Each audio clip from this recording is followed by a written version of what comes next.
Posledný pol rok si hovorím, už ma iPhone nudí, už ma proste nudí a ja som si hovoril, ako to ďalej vymyslieť. No a tým, že sa šuškalo, že vyjde nový Galaxy Z Fold 6, tak mňa napadlo, OK, asi je znova čas prejsť na Android.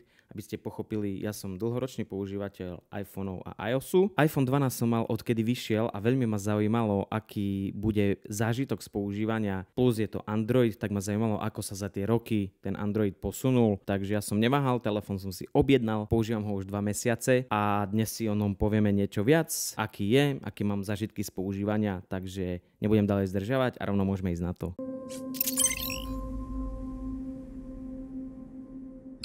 Prvé, čo chcem spomenúť, je build kvalita toho telefónu. Kamo, ten telefón je proste sick. Vyzerá brutálne, tá build kvalita je topka, úplne je taký smooth. Ja som si ho objednal v takej tej naturálnej farbe striebornej a fakt je z neho cítiť prémiovosť a exkluzivita. Všetko je také byteľné, nič sa proste nehybe, nevrzga. Hýbe sa displej, keď ho otvárate a zatvárate. Ale OK. Je to fakt prémiové zariadenie. Otváranie a zatváranie toho displeja je smooth, strašne satisfying. Úplne niekedy sa prichytím, že len proste otvorím a zatvorím ten telefón len tak, aby som si otvoril. Jedinú vec, čo by som k tej build kvalite spomenul, sú kamerky. Takže kamerky tu zozadu telefónu strašne vystupujú a vy keď si telefón dáte rovno, položíte na stôl a ťukáte na displej v otvorenom stave, tak trošku začne sa kolísať. Taká je doba, všetky kamerky vystupujú v dnešnej dobe. Zároveň telefón, čo sa týka build kvality, tak má aj certifikáciu odolnosti IP48, takže môže na ňo trošku pošplechať vodička. Že vraj ten otvárací mechanizmus je aj trošku chránený oproti prachu, väčšie ako 1 mm, takže vieme, že niektoré prachové častice sú menšie a neviem ako vy, ale ja telefón musím zo sebou aj do sprchy. Vždy, keď mám voľný čas, mám telefón u sebe a proste stále čerpám nejaký content, sa vzdelávam, čiže nemusím sa bať, že na ňo pôjde trochu voda a sa pokazí. Multitasking na tom telefóne, bratku, to je neuveriteľné. Keď ste nerd ako ja, máte radi zorganizované veci, upravovať si veci, byť viacej produktívny, mať multitasking, toto je telefón pre vás. Jo, je tam taká možnosť, kde si viete rozdeliť hlavný displej na dve vedľajšie displeji a upravovať si ich potiahnutím prstu zľava doprava. Zároveň keď browsujete internet, tak z každého okna alebo z akékoľvek inej aplikácie si viete urobiť pop-up okno. Takže vy si stiahnete displej, urobíte pop-up okno, dáte si ho niekde na stranu a zase používate mobil v inej aplikácii, pričom pop-up máte stále vedľa, takže stále sa k tomu viete dostať. Za mňa úplne skvelé. Čo sa týka multitaskingu, na pravej strane máte tzv. Edge panel, ktorý si viete nakonfigurovať podľa seba, čiže viete si tam dať svoje obľúbené aplikácie, plus sa vám tam zobrazujú používané aplikácie, ktoré ste mali otvorené naposledy, čiže keď sa chcete k niečomu rýchlemu dostať, tak toto je fakt skvelá vec. Plus tam mám takú AI funkciu, ku ktorej sa dostanem neskôr v tomto videu, pretože áno, tento telefón je našpikovaný AI technológiami, Galaxy AI, takže k tomu sa ešte dostanem. Poznámky, bratku, tým, že ten telefón je taký veľký, tak zapisovanie poznámok je tiež úplne skvelé. Som na nejakom meetingu, otvorím si poznámky, zoberiem si S Pen a zapisujem si rovno nejaké základné body, čo mi treba z toho meetingu si uchovať, takže toto je tiež perfektná záležitosť. Škoda jednej jedinej veci, že to pero S Pen si musíte kúpiť samostatne spolu s krytom originálnym. Samsung, vaši dizajneri, ktorí dizajnovali ochranné púzdro na mobil, by ste mali trošku ich preškoliť a najprv si overiť, čo predávate zákazníkom. Takže chyby spojené s týmto krytom budú ešte v tomto videu. No a už keď som spomínal ten veľký displej, tak si poďme povedať nejaké výhody toho veľkého displeja, jo? Bratku, YouTube, čerpanie kontentu, sledovanie videí na veľkom displeji stále lepšie, jak na malom telefóne. Ležím v posteli, tak som tu mal telefónik, proste iPhone, kúkam, musel som sa furt približovať k nemu. Písanie na veľkom telefóne, brutál. Vám sa klávesnica rozdelí na dve polovice, perfektne sa vám píše pri každej situácii, otvoríte telefón, odpíšete, úžasná vec. Čítanie kontentu, browsujete nejakú stránku, čítate veci, zaujíma vás niečo. Všetko, čo si viete spojiť s veľkým displejom, tak tento telefón to samozrejme má. Sledovanie kontentu alebo čítanie nejakých článkov na internete, prípadne nejakú knihu, e-book, keď si stiahnete, úplne úžasné. Na veľkom displeji máte viac toho textu, viac sa vám tam toho zmestí. Veľký displej, toto veľmi cením a v podstate mám radosť, že mi telefón umožňuje, ak chcem, zväčšiť displej kedykoľvek potrebujem. Každý nadáva na to, že Samsung Foldy majú úzke vonkajší displej, hej, keď je zatvorený, že toto je proste úzke. Není to tak široké ako bežný telefón, jak nejaký iPhone alebo Samsungy, klasické telefóny neotváracie. A ja neviem, na čo sa ľudia sťažujú, pretože mne to extrémne vyhovuje, že je to tak tenké. Tým, že je to tak úzke a že je to tenké, áno, ovládaš na telku, ja dokážem sa dostať s jednou rukou, s jedným palcom na akúkoľvek stranu displeja, takže všetko je pohodlné. Nemusím chytať telefón do dvoch rúk a niečo robiť. Všetko ja dokážem ovládať takto jedným prstom a všade dotiahnem. Ja vôbec neviem, na čo sa ľudia sťažujú a pevne verím Samsung, že nebudete sa opičiť po konkurencii a nebudete robiť väčšie displeje, lebo toto mi brutálne vyhovuje a príde mi to ako výhoda oproti konkurenčným Foldom s klapacím telefónom, lebo nepamätám si a úplne to vo mne rezonuje, keď som mal iPhone 12 proste vo vrecku, že stále som musel používať dve ruky, lebo som nedotiahol niekde na ľavý bok displeja s pravou rukou. Takže neviem, na čo sa sťažujete. Ovládač u telky je cesta. Jas oboch displejov sick. Každý displej má 2600 nitov jasu. V akomkoľvek prostredí, keď ste, či už ste vonku alebo vnútri, displej vám svieti jak pan, čiže čitateľnosť obsahu na tých displejoch je výborné. Niekomu môže vadiť crease. Crease je ten prediel, keď si otvoríte telefón, tak ten prediel v strede je tam zohnutý displej. Je to vidno pri nejakých svetelných podmienkach, keď pozeráte na tom nejaký content alebo čítate niečo, tak vo väčšine času ho vôbec nie je vidno. Ak ho je vidno pri nejakých svetelných podmienkach, vy si to ani nevšimnete vo väčšine prípadov. Jo, z 95% si to nevšimnete. Takže kto sa sťažuje na to alebo sa rozhoduje, že nechce telefón kvôli tomu, že má v strede predelený displej, podľa mňa robíte veľkú chybu, pretože fakt vo väčšine prípadov to nepoznáte, že to tam je. Asi najväčšiu výhodu, čo beriem pri veľkom displeji toho telefónu je, že vy môžete robiť úlohy, ktoré ste bežne na telefóne nemohli robiť. Ja som robil prvé dojmy z telefónu tohto tu,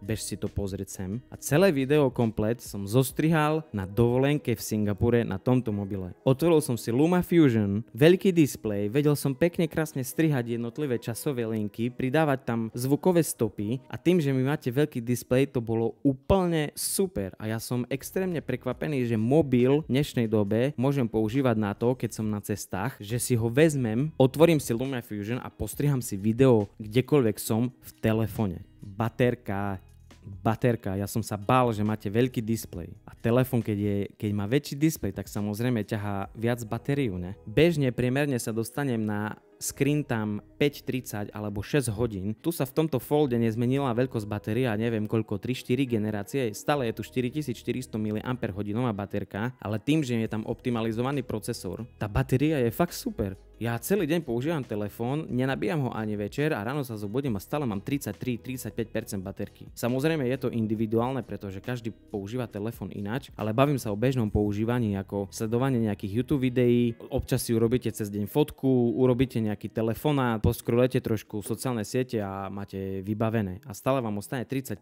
na konci dňa, čo je za mňa skvelá hodnota. A rátal som, že telefón nevydrží ani jeden celý deň na baterku, ale milul som sa a som rád, že je to takto, ako to je. No a teraz sa musíme dostať ku kamerám. Hlavný je 50 megapixelový senzor, potom tam máte 10 megapixelový telefotosenzor a potom 12 megapixelov ultra široký. Fotky za mňa sú v pohode. Není sú úplne najlepšie, za mňa sú trošku saturovanejšie, čiže farby sú viac vyťahnuté, je to také dokreslené, taký post-processing, je to také viac vykreslené, viac vysaturované, viac je také živšie farby, čož môže sa niekomu páčiť, ale nečakajte kvalitu fotiek typu iPhone 15 Pro alebo Samsung Galaxy S24 Ultra. Musím povedať, že iPhony majú lepšie foťaky, lepšie fotia, lepšie točia, 100%. Čiže kvalita tých výstupov a tých senzorov není úplne najlepšia, čož ma trochu mrzí, pretože pri tej cenovke, ku ktorej sa ešte dostaneme, očakávam, že ten telefón bude mať top senzory na trhu a tento telefón to bohužiaľ nemá. Čo sa týka Androidu ako operačného systému, som veľmi milo prekvapený, ako funguje. Vôbec som nečakal, že by sa takto posunul za tie dlhé roky, čo som bol používateľom iOSu. Telefón je svížný, rýchly, animácie perfektné, proste ja nechápem tomu, jak to oni posunuli. Samozrejme, tu je k tomu ešte 120 Hz displej, takže tie odozvy a používanie aplikácií a rozhrania telefónu sú samozrejme rýchle, vyzerá to dobre, svížne. Spomeniem len niektoré funkcie, z ktorých som úplne v prdeli, jo. Napríklad budík, Keď zapnete budík, vám ukazuje čas, o koľko hodín vám budík bude zvoniť. To je taká sprostosť, ale tak super vec. Ja vôbec nerozumiem, prečo toto doteraz iPhony nemajú. Vy skopírujete nejaký text, ktorý chcete a niekomu chcete preposlať a ja dám skopírovať text, ktorý mám označený a prídem niekomu, komu chcem poslať ten text a rovno to mám v ponuke, takže urobím iba jeden klik. Nemusím to robiť tak, jak na iPhonech, že zbytočne 4 kliky naviac, keď tu máte urobený iba jeden.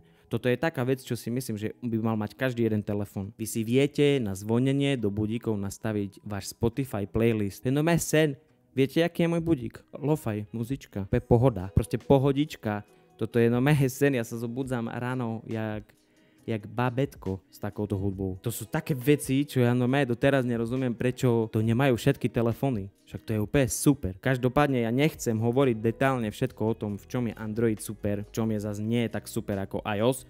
O tom urobím samostatné video, aký bol prechod z iOSu na Android, pretože mám aj Mac, čiže to prepojenie operačného systému v rámci Apple je výborne doladené. Samozrejme aj Android má nejaké výhody a nevýhody oproti ostatnému, takže o to urobím samostatné video. Takže ak rozmýšľate, že by ste chceli prejsť z jedného operačného systému na druhý alebo naopak, tak pleskni odber. Galaxy AI. Telefón má strašne veľa AI funkcií, ktoré majú aj samostatnú kolónku v nastaveniach telefónu. Niektoré funkcie sú super, niektoré zase až tak nie. Máte tu také tie klasické veci, ako sketch to image, takže vy nakreslíte nejakú vec a vám telefón vygeneruje podľa toho rôzne štýly. Reálne využitie si myslím, že je tam 0, možno keď tak, že chcete flexiť pred kamošmi, ale ja to vôbec nepoužívam, takže absolútne za mňa zbytočná vec, nemusí to tam byť, ale ok, whatever. Zároveň vy, keď máte fotku vašu a chcete k nej niečo dokresliť, na nejakú postavu, povedzme klobúk jej dokresliť alebo niečo, tak vy máte fotku a prídete a urobíte sketch, ja neviem, klobúku, jo, tak vám AI-ko dogeneruje klobúk na tú osobu. Jo, skúšal som robiť aj nejaké sprosťarny, ale to nejde, lebo AI-ko dokáže rozoznať, že chcete nakresliť niekomu cikulu na čelo, takže toto vám AI-ko nepovolí. To je prvá vec, čo urobíte, ne? Keď máte takéto funkcie, chcete vedieť, ako to vygeneruje takéto veci. Ďalej tu v rámci AI musím vypichnúť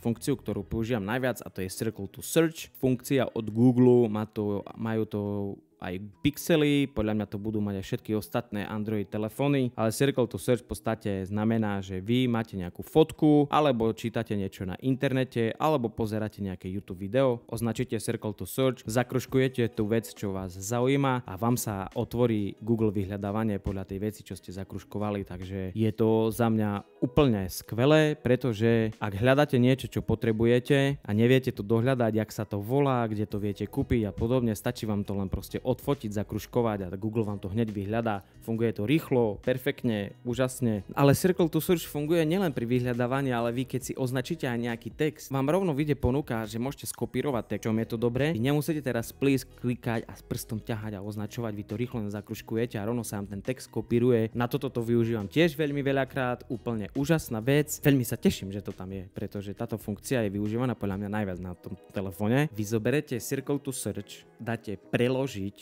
a stránka, ktorá je, ja neviem, v anglickom jazyku alebo v nemeckom, dáte to preložiť do jazyka, akého chcete a vám sa to preloží proste za sekundu celé. Kamo, Circle to Search, najlepšia vec, ďakujem, že to tam je, milujem ju. Potom sú tam také základné veci, hej, že urobíte nejakú fotku a nepáči sa vám tam nejaká vec, ktorú tam nechcete, tak proste ju označíte a Galaxy AI vám tú vec odstraní, alebo tu máte ešte takú funkciu, ja neviem, niečo napíšete si do poznámok, hej, a chcete to preformulovať do niečoho, ja neviem, viacej profesionálnejšieho, alebo niečoho, povedzme, viacej slangovejšieho, jo, že s tým vám tiež AI-ko pomôže, čo je dobre, lebo napíšete nejaký e-mail, zistíte, že tam máte nejakú chybu, alebo chcete to preformulovať nejak inač, tak AI vám s tým pomôže. Zároveň to opravuje aj gramatiku, takže celkom fajn. Ale najdôležitejšie a najhlavnejšie AI funkcie, ktoré mi prídu úplne sick, my nemôžeme používať. Respektíve môžeme, ale nie v našom jazyku. Je tu AI funkcia, kde vy máte zapnutý diktafón. To AI vám má celú tú konverzáciu prepísať do textovej podoby. My to v našom jazyku, v českom a slovenskom zatiaľ nevieme používať. Mne sa nechce stále zapínať hlasový dotazník a počúvať, o čom sme sa tam bavili. Kebyže ten diktafón môžem používať tak, ho otvorím a budem tam mať prepis toho, o čom sme sa bavili, môj život by bol o mnoho jednoduchší. Celá zaujímavá AI funkcia, volá sa, že asistent pre hovory. Funguje to tak, že vám niekto volá vám zase nejaký Nemec alebo človek hovoriaci anglicky. Vy tú funkciu zapnete a ten tlmočník vám rovno bude prekladať do ucha to, čo vám hovorí v cudzom jazyku človek, ktorý je na druhej strane telefónu. Čo? Veď to je super, máte nejaký zahraničný business call alebo chcete sa s niekým pobaviť o niečom a vy nemusíte vedieť ani poriadne ten jazyk, pretože telefón vám to rovno preloží, ale čo? Zase tu nie je podpora česká a slovenská. Využite pre mňa momentálne nulové, polovicu AI feature, ktoré sú za mňa najlepšie na tom mobile. Nemôžem použiť. Vraveli, že príde aktualizácia, ktorá bude podporovať viacej jazykov, ale momentálne tu nie je. Čo ale fajn nie je, sú jeho nejaké chybky a nevýhody, na ktoré som ja prišiel počas toho používania za 2 mesiace. Vy keď máte otvorenú aplikáciu na veľkom displeji, nerobia to všetky apky, robia to len niektoré aplikácie a dáte si ju niekde na pozadie a vy zatvoríte telefón a chcete sa dostať k tej aplikácie, tak vám príde upozornenie, že vyžaduje sa reštart aplikácie. Takže to je taká vec, že dá sa s tým žiť. Ďalej, keď telefonujem, mám video call a volám s niekým cez Messenger alebo WhatsApp, tak telefón sa prehrieva. Úplne horúci. Ja mám ho ešte v obale, ani pri hraní hier není tak teplý, úplne je studený, chladný, fajnový na používanie, ale pri telefonovaní online normálne sa nedá vydržať. Takže verím, že to nejaká aktualizácia vyrieši. Ďalšia, asi najväčšia nevýhoda tohto telefónu je jeho cenovka. Telefón stojí 49 000 korún v základnej verzii, pre počte 1950 eur, čož je brutál. Telefón za 2000 eur je fakt masaker. Myslím si, že za tú cenu vám telefón dodá určitý pocit zábavy. Keby ten telefón bol lacnejší o nejakých 6 až 10 000 korún, nejakých 500 eur, tak si myslím, že to je ideálna cenovka za to, čo ten mobil ponúka. Tým, že je to sklapací telefón, tak tam samozrejme museli pridať super drahú cenovku, ale myslím si, že za toľko ten telefón určite nestojí. Konečne sa dostávame k najväčšej nevýhode a to je príslušenstvo tomu telefónu.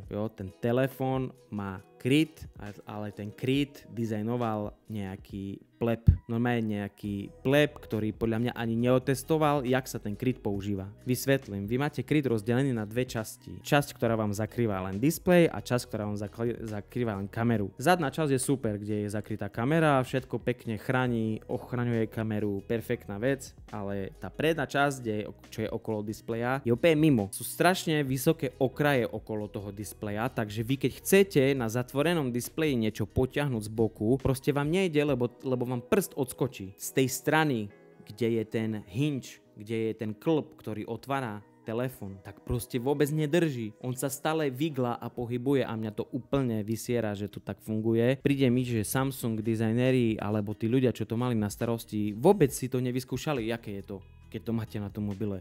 Veď to je úplne hrozné. Jedna časť vnútornej strany displeja je vystúpla. Prečo to není zarovno? Prečo je pravá strana krásne rovná a ľavá strana je normálne výstupok tam je. Prečo to tam je? Ako niektoré dizajnové rozhodnutia na tom kryte mi prídu od veci a zvláštne. Kvalitu pera S Pen je to obyčajný plast lacný, takže nečakajte build kvalitu ako pri S24 Ultra. A občas mi príde, čože halus, že telefón sa nedotvára úplne rovno. On sa vám dotvorí, keď to potlačíte viacej, tak zrazu už rovno je. Ale na prvú dobrú, keď otvoríte, občas mi príde, že nie je úplne placatý, keď ho otvoríte.